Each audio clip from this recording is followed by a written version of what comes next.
Abra suas Bíblias no livro de João, capítulo 8. Glória a Deus. Quem achou, diga amém. Diz assim a palavra do Senhor. Jesus foi para o Monte das Oliveiras, e pela manhã cedo ele voltou novamente ao templo, e tendo o povo vinha até ele, e assentando-se os ensinava. E os escribas e fariseus trouxeram uma mulher pega em adultério, e colocando-a no meio de todos. E disse: Mestre, esta mulher foi apanhada em adultério no próprio ato. Ora, Moisés nos ordena na lei que tais sejam apedrejadas, mas tu, o que dizes? E isso eles diziam, tentando para poderem ter que o acusar. Jesus, porém, inclinando-se, escrevia seu dedo no chão, como se não os ouvisse. Então, quando eles continuaram a perguntar-lhe, eles, levantando-se, disse: Aquele que dentre vós está sem pecado, seja o primeiro que lhe atire uma pedra. E tornando a inclinar-se, escrevia no chão. E eles, ouvindo isto, sendo condenados por sua própria consciência, saíram um a um, começando no mais velho até o último. E Jesus foi deixado sozinho, e a mulher em pé no meio. Tem Jesus se levantado e não vendo ninguém, senão a mulher, ele disse: Mulher, onde estão aqueles teus acusadores? Nenhum homem te condenou. E ela disse: Nenhum homem, Senhor. E disse-lhe Jesus: Nem eu te condeno, vai-te e não peques mais. Então Jesus tornou a falar-lhe, dizendo: Eu sou a luz do mundo. Quem me segue não andará em trevas, mas terá a luz da vida. Disse-lhe, pois, os fariseus: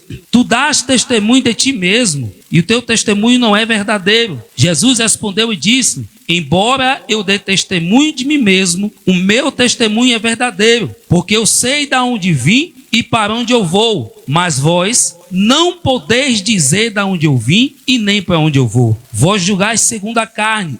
Eu a nenhum homem julgo, e mesmo que eu julgue, o meu juízo é verdadeiro, porque não sou eu só, mas é o Pai que me enviou. E isto também está escrito na vossa lei, que o testemunho de dois homens é verdadeiro. Se eu que dou testemunho de mim mesmo, e o Pai que me enviou dá testemunho de mim, então lhe disseram: Onde está o Pai? Jesus respondeu: Vocês não me conheceis a mim e nem a meu Pai. Se vós me conheceis, também conhecereis a meu Pai. Pode sentar, glorificando, exaltando o nome do Senhor nessa noite. Amém, queridos? Nós estamos nessa noite no culto da família, um culto onde nós celebramos ao Senhor, adoramos a Ele e nós oramos pela família, nós ministramos a palavra sobre famílias, porque o intuito de Deus é que as famílias se fortaleçam, é que as famílias vivam em harmonia, vivam em abundância, vivam em tempos de prosperidade, mesmo em tempos de crise. E quando nós olhamos aqui o livro de João, capítulo 8, eu gostaria de trazer uma mensagem nessa noite sobre conhecer a Deus, sobre conhecer verdadeiramente ao Senhor,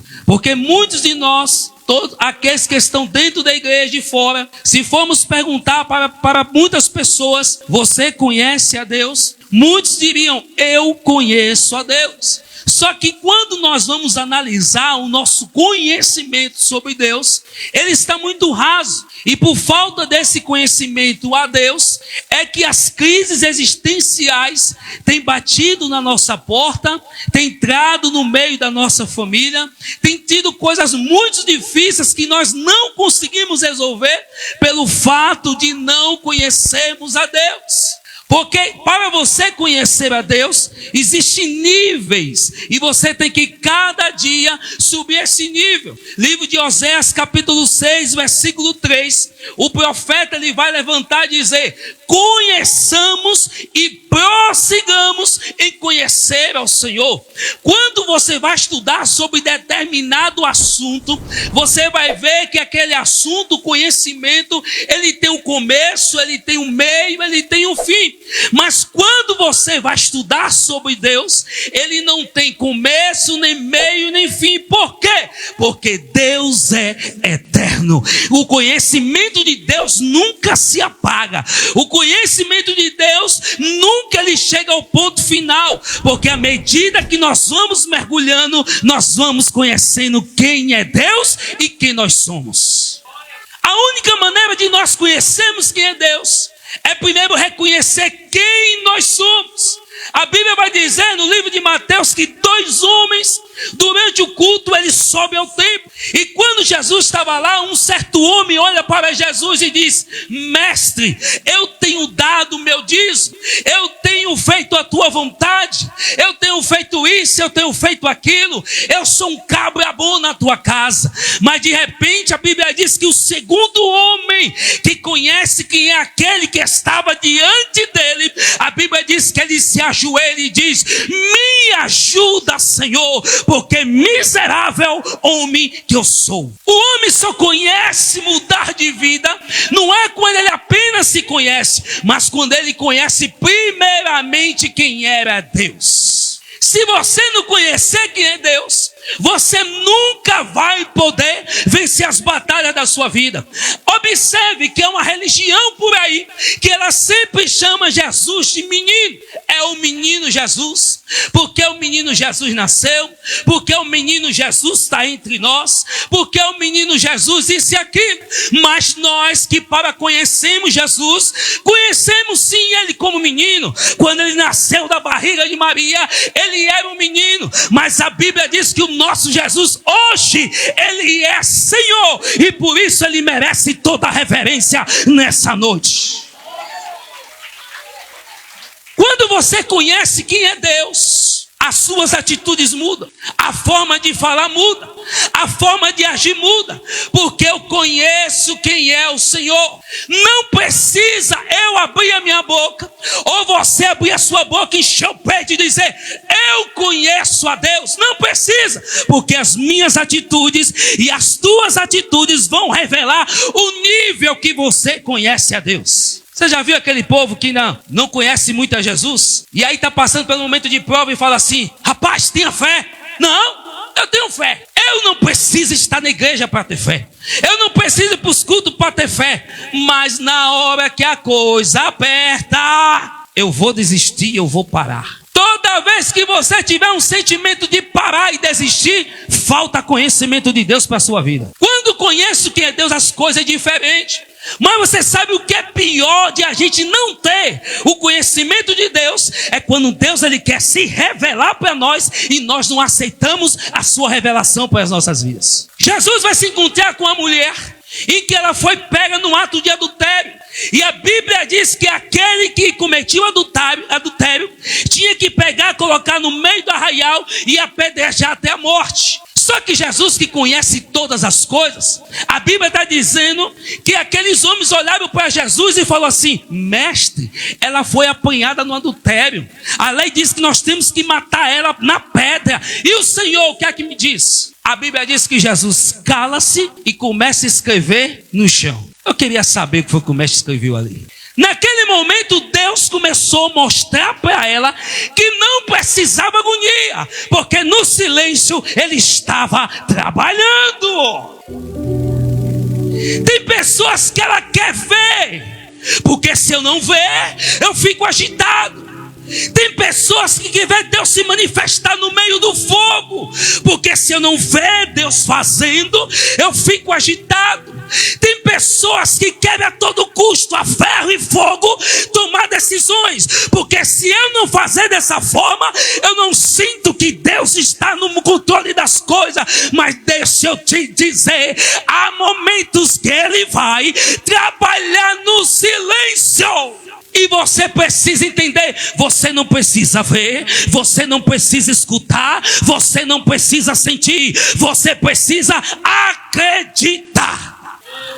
E eu só consigo acreditar se eu conhecer quem é Deus. Você vai ver na história do povo de Israel, há muitas vezes Deus chegava, muralha de Jericó, Deus chama o povo e diz assim: ei, rodeia a cidade, e no 7º dia, gritai. E o povo gritou, e as muralhas caíram por terra. O Deus que se manifesta no meio do barulho.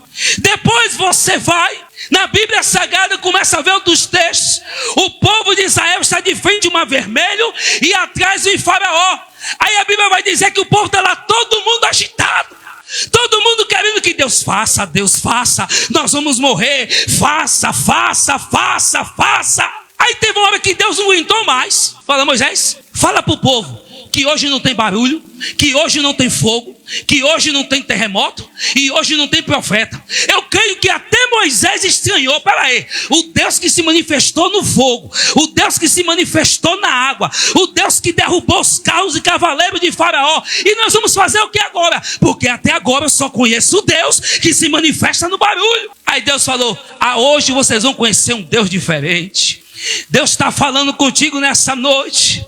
E Deus olhou para Moisés e disse assim: olha, sabe como é que eu vou me revelar? Ficai de pé. Tem gente que fica prostrado, triste, angustiado, porque acha que Deus tem que agir da mesma maneira que Ele agiu nos outros problemas. Mas deixa eu te dizer uma coisa: um dos atributos de Deus significa que Ele é um Deus multiforme. Ele age de formas diferentes. E por que Deus age de forma diferente? É porque Ele quer entristecer seu coração? Não! Ele quer se revelar para você de outras formas. Está o povo agitado, prostrado, caído, e Deus falou: ei, manda o povo ficar de pé. Eu acredito que quando o povo ficou de pé, cada um pegou sua lança, o seu escudo, pegou o que tinha na mão. Eita, Deus mandou ficar de pé. Agora fica atento aí, porque vai vir um comando, o soar da trombeta, e nós vamos partir para cima do inimigo. Todo mundo nesse pensamento. Quando o povo fica de pé, Deus toma Moisés e diz: fica em pé, parados, e vede o grande livramento do Senhor. Tem momentos na nossa vida que nós temos que só parar. Quando você está agitado, você não consegue ver a mão de Deus se movendo a seu favor. Quando você está agitado, você não consegue ouvir a voz de Deus, porque você está insensível. Por isso que Deus usou o profeta Moisés e falou: manda o povo ficar de pé. Agora pare um pouco. Quando o povo para, que escuta a voz de Deus, que já não olha mais para trás para ver Faraó, mas olha para frente, e Deus fala: agora sim, vocês vão ficar paradinhos, só observando eu dar o livramento a vocês nessa noite. Mas é preciso conhecer a Deus. E os homens pegaram aquela mulher, levaram até Jesus, e aí disseram: mestre, essa mulher tem que morrer, foi pega em adultério. Só que a Bíblia vai dizer que Jesus diz: aquele que não tem pecado, atire a primeira pedra. A Bíblia diz que os homens largaram a sua pedra e saíram.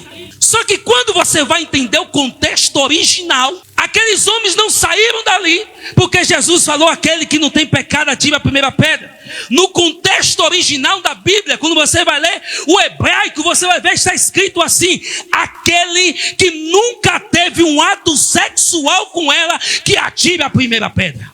Ou você acha que Jesus ia falar: aquele que não tem pecado, atire a primeira pedra, e os homens iam atender o chamado? Claro que não. Coração duro, iam esconder o seu pecado e tirar a pedra na mulher. Mas Jesus, que sonda e conhece o coração, foi lá na ferida e disse: aquele que nunca coabitou com ela, que atire a primeira pedra. Aí a Bíblia diz que eles sentiram o pecado dentro dele, saíram e foram à frente. Jesus olha para ela e vai se revelar mais uma vez. Diz: mulher, levanta-te. Ela levantou. Cadê os seus acusadores? Não tem ninguém aqui, Senhor. Ei, eu vou se revelar de uma forma para você também agora. Eu me revelei para você no silêncio, mas agora eu quero te dizer: nem eu te acuso nessa noite. Vai e não peques mais. Ele se revelou como Salvador, como Remidor, como aquele que limpa, que transforma e que queima toda a cédula de acusação contra a vida dela. Tem pessoas que estão assim dessa forma, estão presas por causa de uma cédula de acusação. Só que a Bíblia diz que o sangue de Jesus, ele nos purifica de todo pecado, e não há mais condenação para quem está em Cristo Jesus. Louvado seja Deus. Aí o diabo vem com a ousadia dele: ei, lembra que você já fez isso? Ei, lembra que você já agiu de tal forma? Ei, lembra que um dia você já quebrou uma empresa? Ei, lembra que você é isso, você é aquilo, você é aquilo? E a gente não se perdoa e fica preso a essa acusação. Mas a Bíblia diz que aquela mulher se levanta, toma posse daquilo que Deus fez na vida dela. E o papel de Satanás é trazer acusação para a sua vida, para lhe paralisar. Quando o inimigo lembrar do seu passado, lembre a ele o seu presente. Quando o inimigo lembrar do seu passado, lembre a ele o seu presente. Eu me lembro que nós estávamos orando por uma mulher, ela manifestou vários demônios. E já acontece aqui na igreja. E quando eu coloquei a mão sobre ela para orar, ela olhou para mim e falou bem assim: ela não, demônio. Ei, olhei para ele, ele falou: eu conheço o seu passado, Você acha que eu não conheço o seu passado, não? Aí eu dentro de mim, para não dar ousadia, né? Quem não pode ler meus pensamentos. Falei, desgraçado. Fala de um jeito, parece até que eu fui o pior miserável do mundo. Olha só. Aí se você não tomar cuidado, você vai ficar, a primeira coisa que você vai pensar, vixe, o que é que vão pensar de mim aqui agora? Me chamar por el, o que é que vão pensar de mim? Primeiro pensamento que vem na mente de uma pessoa. Segundo, será que Deus me perdoou mesmo? Porque esse infeliz está aqui jogando na minha cara? Quando ele terminou de falar, eu tirei a mão da cabeça dela. Que naquele momento eu precisava olhar no olho. Olhei no olho e falei assim, ei, o meu passado, ele já foi limpo pelo sangue de Jesus. E esse mesmo sangue vai queimar você agora aí. Ele deu aquele grito de derrota e saiu da vida da mulher. Sabe a maneira que Satanás paralisa a igreja? A irmã Paula leu o texto aqui neste instante. Quando você olha para trás, você não tem nada que olhar para trás. Você tem que mostrar para Satanás o seu presente. Só que para isso você precisa entender quem é Deus. Tem pessoas que volta e meia ficam voltando para o seu passado. Eu morava com não sei quem e eu morei lá. Você não sabe o sofrimento que eu passei quando era jovem. Você não sabe o sofrimento que eu passei quando eu era casada. Você não sabe o sofrimento que eu passei na casa da minha mãe.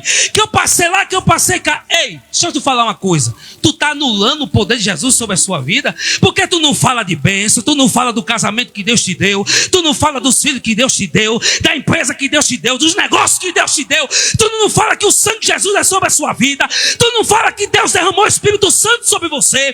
Tu não fala dos dons espirituais. Tu não fala do céu. Tu não fala do arrebatamento. Tu não fala da glória. Mas fala do seu passado. Está preso. E fica, eu já perdoei.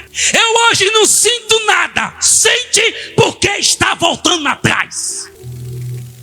Precisa conhecer quem é Deus. E deixa eu te dizer uma coisa hoje. Quem volta ao passado ou morre espiritualmente ou morre fisicamente. E eu vou lhe provar biblicamente. É porque a gente lê os versículos e depois não para poder examinar o versículo. A Bíblia diz que Deus pega o meu pecado e o teu pecado e joga onde? Na lata do lixo? Ele joga dentro do guarda-roupa para quando você abrir a porta, o pecado que tu cometeu, ele ir lá e rir na sua cara? Não? Onde é que ele joga o nosso pecado? Joga onde? No mar do esquecimento. Quando Deus fala que joga o nosso pecado no mar do esquecimento, vamos parar para analisar um pouco. A Bíblia diz o seguinte: Deus pega o meu passado, chega diante do mar, profundeza do mar, e joga o nosso pecado. Vamos lá. Homem nenhum consegue ir até a profundeza do mar, a não ser por algo chamado submarino. E mesmo assim, homem nenhum consegue ir até o final da profundeza do mar, porque lá embaixo tem algo chamado gravidade. E quando o submarino vai chegando perto dessa gravidade, ele explode, ele estoura. Então quando ele chega perto da profundeza, ele não consegue chegar até o final. Ele tem que voltar, senão o submarino estoura. Para tu que tem o Espírito Santo de Deus, já entendeu aí? Aí tu que é crente, sem equipamento, sem submarino, sem nada, quer ir para a profundeza do mar, lembrar do teu passado. Morre ou não morre? Se tem uma prisão que Satanás tem usado esses últimos dias, lembre do seu passado. Você vai fazer algo. Olhe, lá atrás não deu certo não, viu? Vamos fazer algo na igreja. Lá atrás tentamos, não conseguimos, não tinha recurso, já está preso. Se você não tiver conhecimento de quem é Deus, você sempre vai ficar preso. Eu casei e não sei o que, blá blá blá, blá blá blá blá. Pouco importa quando tu casou, deixou de casar, não aconteceu. Esquece do que aconteceu lá atrás e vai viver uma nova vida. Aí fica preso e ainda fica os agentes de Satanás. Menina, cuidado, viu? Para não ser a próxima vítima. Cuidado, vê se aí não sai igual ao outro. Aí a gente fica preso. Preso. Porque queremos voltar atrás. Queremos olhar para trás. E por isso que nós ficamos presos. Por quê? Não conhecemos quem é Deus. Dizemos que conhecemos, mas não conhecemos. O intuito de Deus sempre foi se revelar para o homem para gerar conhecimento. Você quer ver? Livro de Êxodo, capítulo 3, versículo 14. Deus chama Moisés e diz: ei, te chamei para tu libertar o meu povo. Vai! Aí Moisés, opa, eu vou. Quando chega no meio do caminho, vem uma dúvida a Moisés. Pera aí, rapaz, eu vou chegar lá e eu vou dizer quem foi que me enviou. Se os deuses do Egito têm nome, aí eu vou dizer lá para Faraó: ei, solta o povo. Faraó vai perguntar: o povo é de quem? Ele vai dizer: não sei, só mandaram eu vir aqui e mandar tu soltar. Sem conhecimento não tem libertação. Aí Moisés volta e fala: Senhor, peraí, eu vou lá salvar o teu povo. Mas lá no Egito os deuses têm nome. Tem um Deus do sol, tem um Deus da lua, tem um Deus da fertilidade, tem um Deus da chuva. E todos eles têm um nome. E quando eu chegar lá, eu vou dizer o quê? Aí Deus falou: Moisés, fala para ele: eu sou o que sou, me enviou a voz. Moisés vai. Quando chega no meio do caminho, a outra dúvida na mente de Moisés: oxe, eu sou o que sou, me enviou a voz. Esse Deus é o que mesmo? Não. Enquanto eu não conhecer quem é ele, eu não consigo avançar. Volta Moisés com a dúvida. Aí Moisés vai falar: Senhor, os deuses do Egito, vão dizer lá, tem deuses que do sol, da lua, da fertilidade, da mulher que é estéril, para tudo que acontece tem Deus. E agora, eu sou o que sou, enviou a voz. Aí Deus falou: Moisés, eu vou trazer para você algo novo. Fala o nome de um Deus aí. Tem um Deus lá que é o Deus que manda chuva. Então, Moisés, eu sou o que manda chuva. Lá tem um Deus que é o Deus da fertilidade. Eu sou Deus, Moisés, que abro a madre. Lá tem um Deus que eles oram para que haja colheita, para que haja plantação. Eu sou Deus que chama a existência das coisas que não existem. Lá também tem outro Deus que quando eles estão enfermos, eles invocam esse Deus para que cure. Moisés, eu sou Deus que abro, fecho também a ferida. Deus estava falando: eles têm vários deuses para tudo que eles precisam. Mas você, Moisés, tem um Deus para todas as coisas. Eles tinham vários deuses. Quando eu não era cristão, eu já servi também a vários deuses. Não precisa nem falar, né? Quando não era cristão, também já servia a vários deuses. Já carreguei cruz em Páscoa. Quando eu lembro disso, a raiva que eu tenho. Já fiquei com oração, com aquele negócio de bolinha.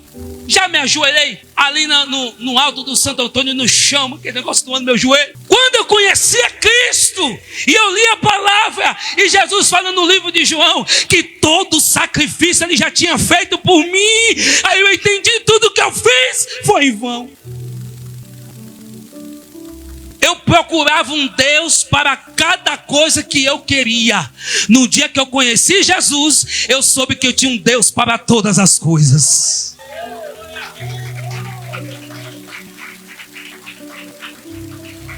Nós temos várias pessoas aqui, cada um com um problema diferente, cada um com uma petição diferente. E Deus é o Deus para todos esses problemas que temos aqui. Não precisamos correr atrás de um Deus, de outro, terceiro, quarto, quinto, sexto, sétimo, oitavo. Ele é Deus para todas as coisas.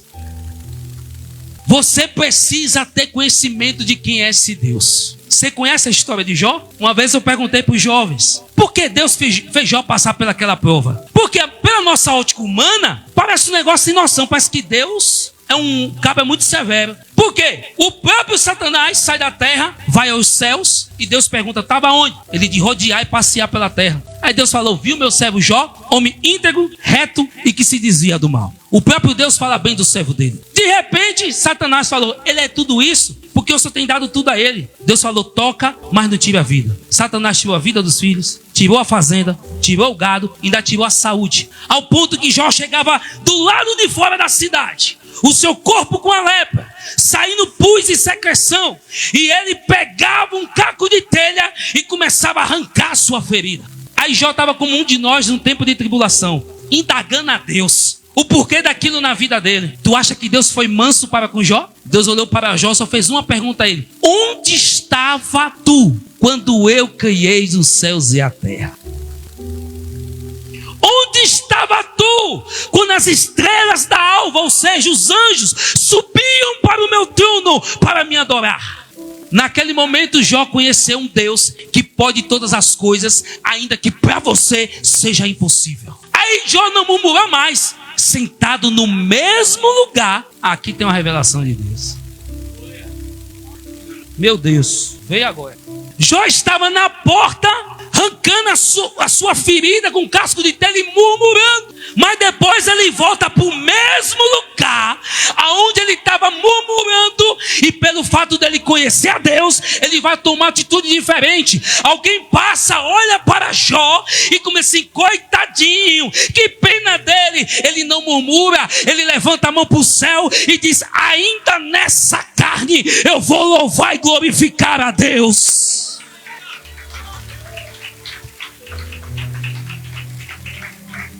Pelo fato de você não conhecer a Deus, existem situações que você passa na sua vida, que você tem soltado palavras que têm amaldiçoado a sua casa, e você precisa voltar ao mesmo lugar onde você lançou a maldição, quebrar ela e liberar a palavra de vitória. Jó voltou, foi ao mesmo lugar. Aqui eu murmurei, mas aqui agora eu quebro a murmuração e eu declaro que ainda nessa carne eu vou ver a Deus. Aí muitos acham que Jó passou pela prova. Não, é porque Deus queria Jó mais próximo. Deus queria isso, Deus queria aquilo. Sabe por que Jó passou pela tribulação? Ele vai revelar no Jó 42, versículo 2. Ali está o motivo da luta de Jó. Ele diz: antes eu te conhecia de ouvir falar, mas hoje os meus olhos te veem. Sabe como é que Jó conhecia a Deus? Vamos supor, eu não conheço a Jesus. Vê o irmão Júnior e fala assim: ó, Sandro, Jesus salva, Jesus liberta, Jesus quer transformar a sua vida. Então eu começo a conhecer a Jesus pelo que ele está falando e eu me torno um cristão. Só que essa revelação não dá para você prosseguir. Precisa de algo mais íntimo, mais próximo.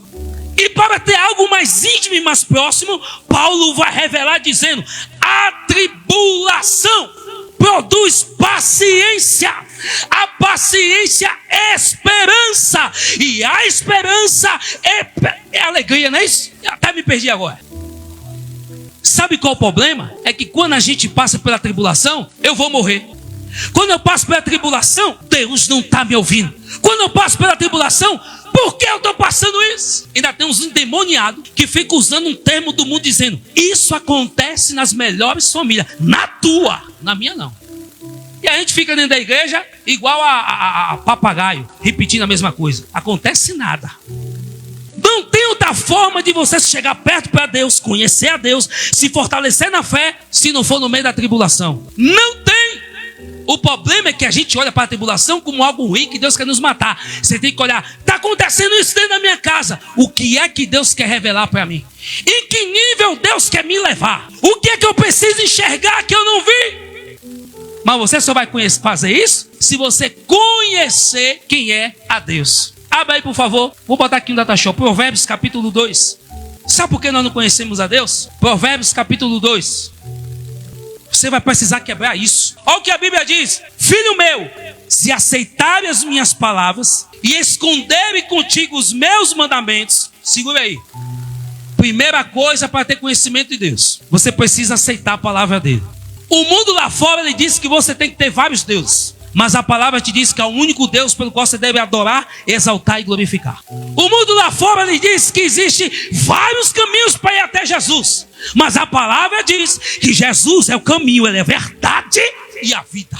Se o crente não aceitar, ou alguém que não é crente não aceitar a palavra de Deus, você nunca vai entender quem é Deus. Aí a Bíblia diz: e esconderes contigo os meus mandamentos.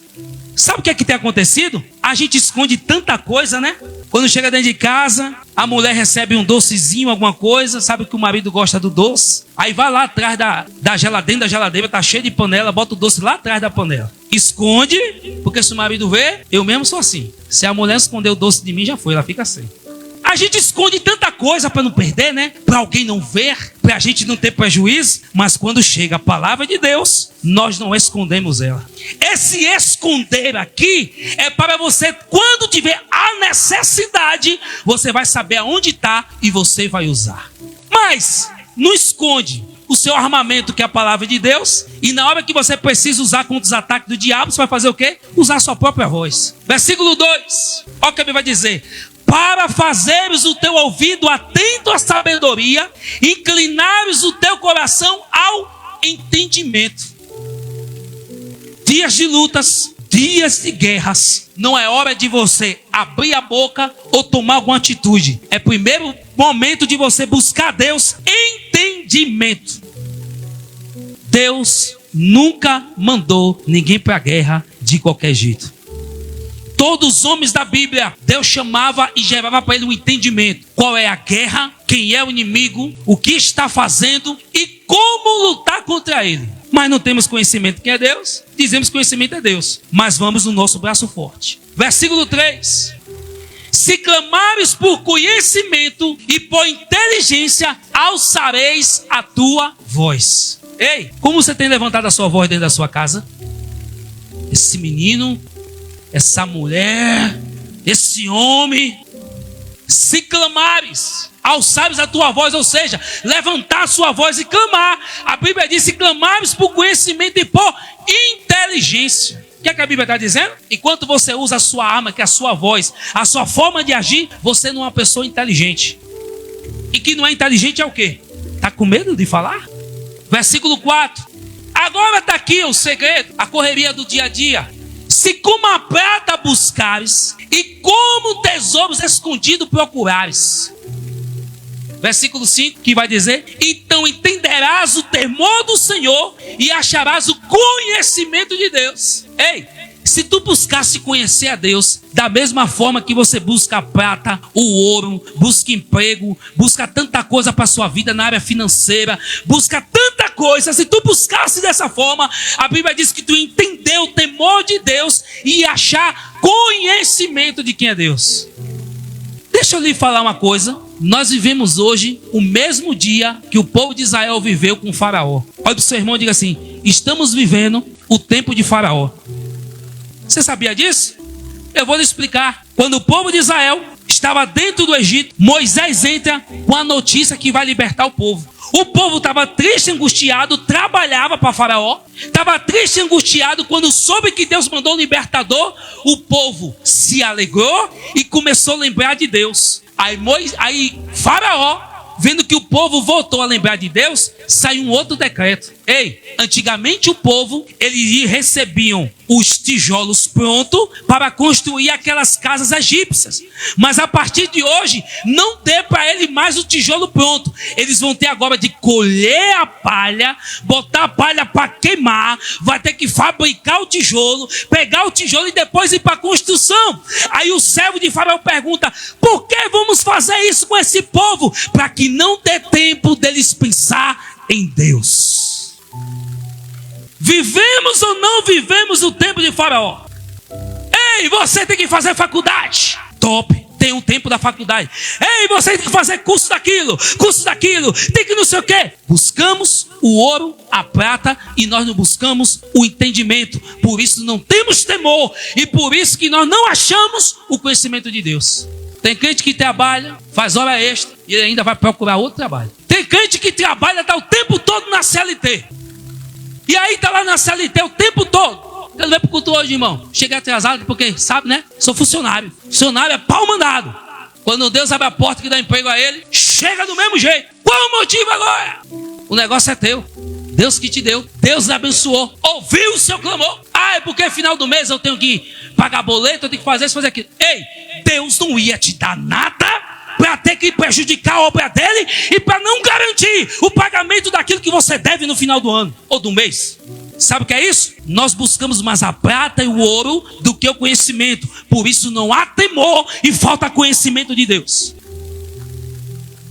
Aí a gente fica: por que isso, por que aquilo, por que isso, por aquilo, por que isso, por aquilo? Falta conhecimento. Deus, ele quer trabalhar de uma forma diferente nas nossas vidas. Versículo 6. Porque o Senhor dá sabedoria, da sua boca é que vem o conhecimento e o entendimento. Da boca de Deus vem o conhecimento e vem o entendimento. Por que na sexta-feira nós não temos essa quantidade de gente no culto de ensino? Porque buscamos mais a prata, mais o ouro, com isso não conhecemos a Deus, perdemos o temor e perdemos o conhecimento de Deus sobre nossas vidas. Não tem outra explicação. Não adianta ficar maquiando a coisa, porque a porta do céu não é larga, é estreita. E naquele dia, quando Ele chamar, que o grande livro abrir, o seu nome precisa estar escrito para tu ter acesso aos céus. Eu lhe desafio a você mudar o seu conceito e a sua concepção sobre Deus e fazer a vontade dEle, para ver se Deus não multiplica aquilo que você tem. Quando Deus dá algo ao homem, não é para ele ser cativo, é para ele ser livre. Eu estou namorando com uma pessoa que, quando eu falo para vir para a igreja, ele diz que é um domingo sim, um domingo não. Saia, prisão, não foi Deus que te deu. Tem pessoas que estão em relacionamentos de cadeias e prisões, mas a sua falta de conhecimento ou o seu desejo de querer ofuscou o conhecimento de Deus na sua vida. Tudo que vir para você, que lhe dá prisão, não foi Deus. Deus te fez livre. E deixa eu lhe falar uma coisa, que eu já estou encerrando. Se tem uma coisa que deixa Deus triste, sabe o que é? É quando o povo não conhece o Deus que o formou. Uma certa feita, Deus estava tão triste com o povo, que Deus chama o profeta Isaías e diz assim: Isaías, fala assim para o meu povo nessa noite, que o boi conhece o seu dono, o jumento conhece a sua manjedoura, mas o meu povo não me conhece. Havia uma indignação de Deus tão grande, porque o povo, Deus estava querendo se revelar, e eles colocavam as coisas do mundo na frente. Não, eu quero isso, eu quero aquilo, eu quero alcançar aquilo, eu quero mais na minha vida. E Deus querendo se revelar para o povo, mas o povo queria alcançar outras coisas. Aí a gente fica, não perdoa, não avança, não faz tantas coisas na vida porque não conhece a Deus. Jesus é bem claro em dizer: conhecereis a árvore pelos frutos. E para encerrar, conhecer a Deus vai além de saber sobre Ele. Diga assim para o seu irmão: conhecer a Deus vai além de saber sobre Ele. O que é que eu quero dizer com isso? Os fariseus e saduceus, eles conheciam a Escritura todinha, mas não reconheciam Jesus como Salvador. Sabe qual é o nosso problema? Conhecemos, mas não reconhecemos. É totalmente diferente. Eu sei que Jesus salva, eu sei que Jesus liberta, mas eu não reconheço Ele como meu Salvador. Eu sei que a Bíblia diz que, quando eu oro o Pai Nosso, que digo: perdoai as minhas dívidas, quando eu perdoo os meus devedores. Quando eu oro o Pai Nosso, e quando eu percebo que eu não perdoo meu irmão, não tem como Deus me perdoar. Eu sei que a Bíblia diz, ou alguém já falou para mim, mas eu não reconheço o perdão. Eu sei que aquilo que Deus me deu, não é porque eu sou bonitinho, mas porque Ele achou graça em mim, me deu dons e talentos para executar. Mas eu não reconheço essa unção de Deus sobre a minha vida. Conhecer, todo mundo conhece. Você quer ver uma coisa? Quem nunca viu aqui na internet alguém pegar um morador de rua, alguma coisa assim, e falar com ele sobre Jesus, e o cara dá uma surra no cara que está filmando de Bíblia? Porque no livro de não sei o que, livro de João, capítulo 3, versículo 16, porque Deus amou o mundo, tal, e por aí vai. Ele conhece, mas não reconhece o Deus que morreu por ele.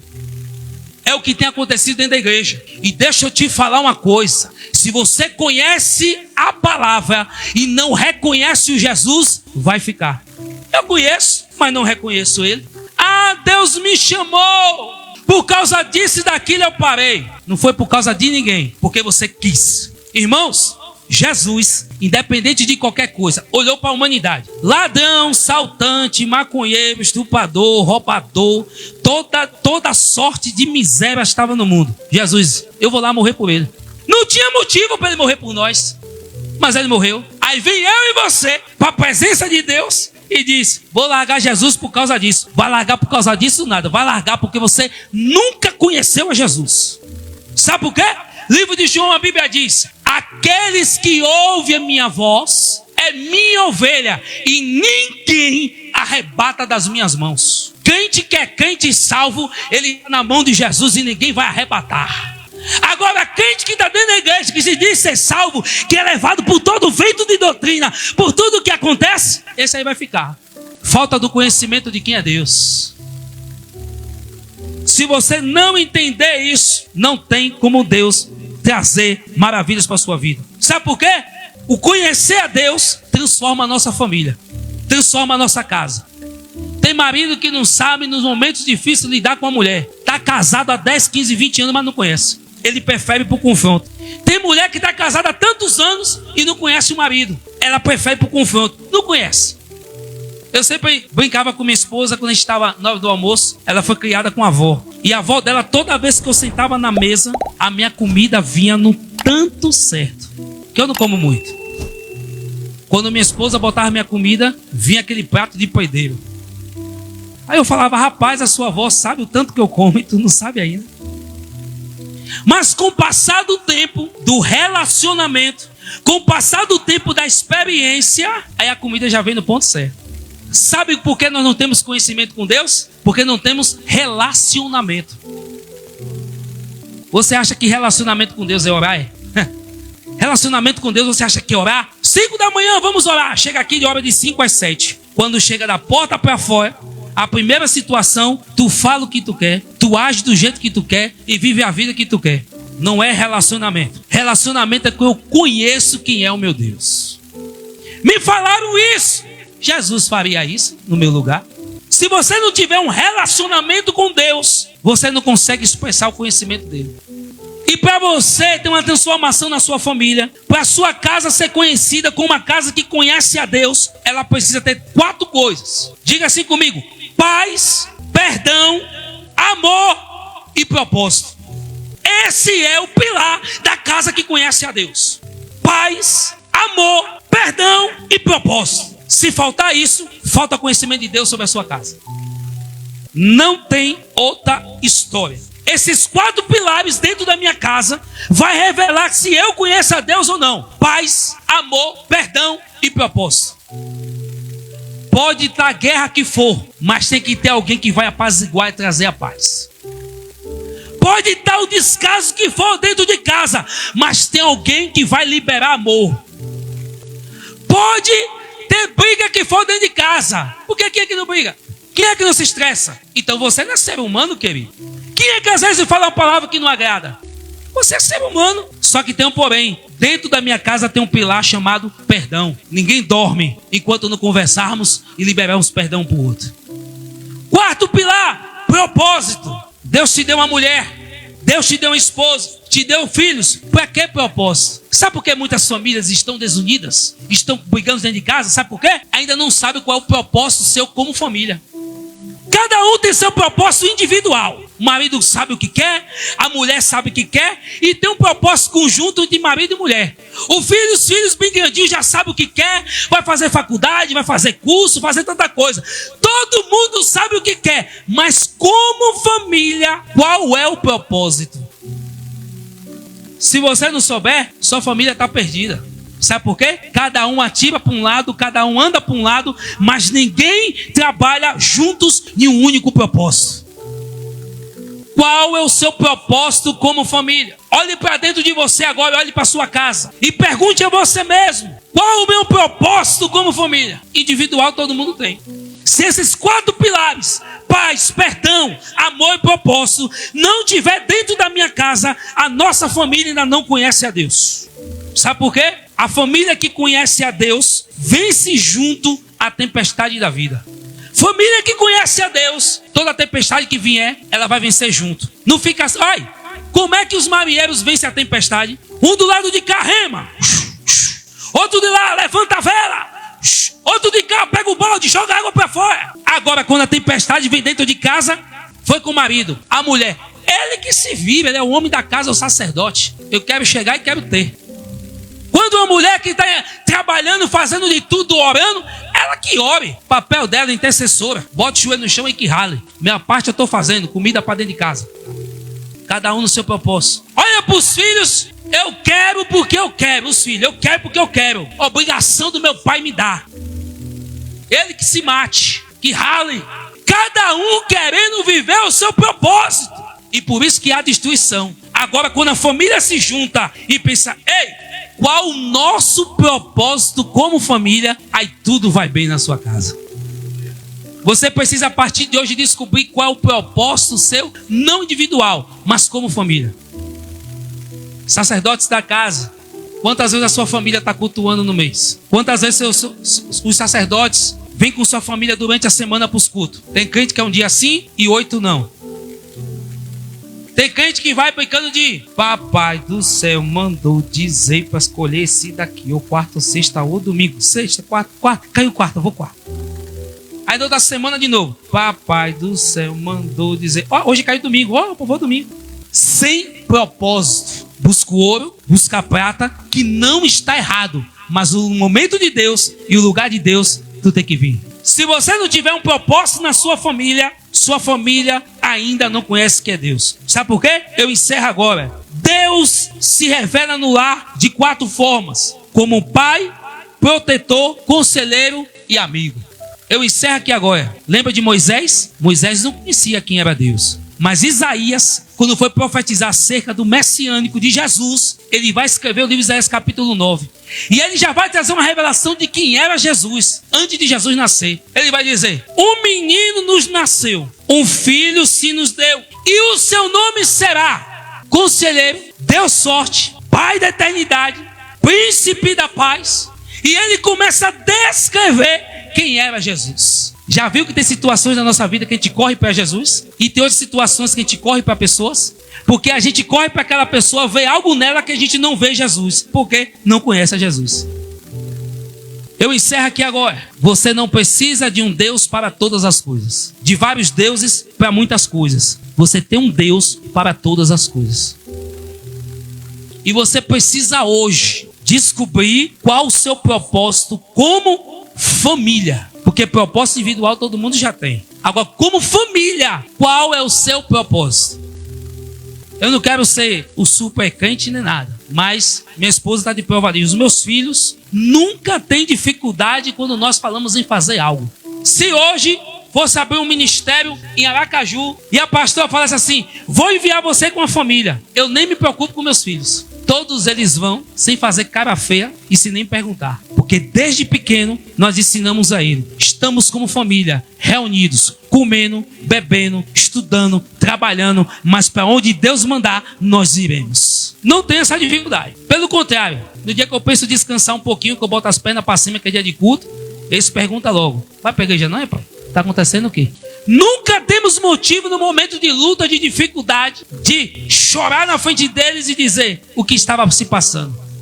Claro que quando eles crescem, eles têm a percepção daquilo que acontece. Mas quando é pequeno... Eu contei um pouco da minha história para a pastora, que nós e Bruna passamos como casado. Nunca. Por quê? Nós tínhamos um propósito. Se você descobrir qual é o seu propósito, você nunca vai atingir seu filho, o filho nunca vai atingir o pai, a mulher nunca vai atingir o marido, e o marido nunca vai atingir a esposa. Porque, independente daquilo que eu penso, do que eu gosto, do que eu estou sentindo, eu tenho um propósito dentro da minha família. E deixa eu lhe falar uma coisa: esse propósito só vai ser revelado, sabe aonde? Em meio às guerras. Neemias, quando foi construir o templo, ele poderia pegar Renata, vou botar no tempo de hoje, e botar junto de Diana para construir o templo. Mas Neemias sabia que família que tem propósito é forte. Sabe o que Neemias fez? Renata, sim senhor, cadê sua família? Tá aqui. Fica ali no cantinho com ela trabalhando, viu? Vai levantando os muros. Ei, Júnior, cadê essa família? Vai buscar. Fica aí, viu? Fazendo um reboco junto com ela. Sabe por que Neemias colocou como família? Todo mundo junto? Pare para pensar comigo. Eu estou aqui, meu filho está do meu lado e está alguém aqui que não é nada meu. 3 pessoas. Vem uma flecha de lá para cá. Vem 2 flechas de lá para cá. Vem da pessoa que eu não conheço, e vem a flecha para o meu filho. Eu só tenho uma defesa. Quem é que vai morrer? Meu filho ou quem eu não conheço? Quem eu não conheço é quem vai morrer, não é isso? Eu só tenho uma defesa e vem 2 flechas. Eu vou defender meu filho. Por isso que Neemias não colocou ninguém diferente do outro. Eu quero por família. Porque na hora que o inimigo vir, cada um vai dar a vida por si e ninguém vai ser atingido. Família com propósito. A flecha vem para atingir os filhos, os pais destrói. A flecha vem para atingir os pais, os filhos destrói. A flecha vem para atingir o marido, a esposa destrói. A flecha vem para atingir a esposa, o esposo destrói. Por quê? Família que tem propósito. Agora, cada um seguir por si, dentro do seu propósito, aí vai ser atingido pela flecha em algum momento.